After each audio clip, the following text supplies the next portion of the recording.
સાબરકાંઠા જિલ્લાના હિંમતનગર તાલુકાના સાકરોડિયા ગામમાંથી યુજીવીસીએલની ઘોર બેદરકારીનો ચોંકાવનારો કિસ્સો સામે આવ્યો છે।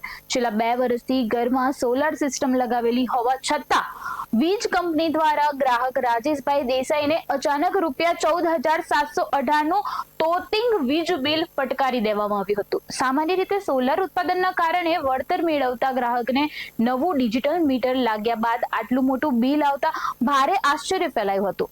મહેસાણા કચેરી ખાતે કરાયેલી રજૂઆતે તંત્રએ ફગાવી દેતા ગ્રાહકે આખરે સોશિયલ મીડિયા ટ્વિટર પર આ અન્યાય સામે અવાજ ઉઠાવ્યો હતો। સોશિયલ મીડિયા પર મામલો ગુંજતા જ સફાળા જાગેલા વીજ તંત્રના રણાસણ ફીડરે પોતાની ભૂલ સ્વીકારીને બિલ તાત્કાલિક સુધારી આપવાની ખાતરી આપી છે। ત્યારે રાજ્યભરમાં ડિજિટલ મીટરો સામે ઉઠેલા વિરોધ વચ્ચે આ ઘટનાએ ફરી એકવાર તંત્રની કામગીરી સામે મોટા સવાલો ઊભા કર્યા છે। અમારા વપરાશકર્તા સોલરના યુનિટ પ્લસ જ હોય છે, પણ આ મહિને અચાનક ₹14,718 બિલ અમને મોકલવામાં આવે। આ બાબતે અમે મહેસાણા ઓનલાઈન વોટ્સઅપ દ્વારા ફરિયાદ કરી। પહેલાં તો તેમને સ્વીકારવાની ના પાડી કે મારી ભૂલ નથી, કે બિલ નવા મીટર છે એટલે બિલ તમારા આવ્યા છે।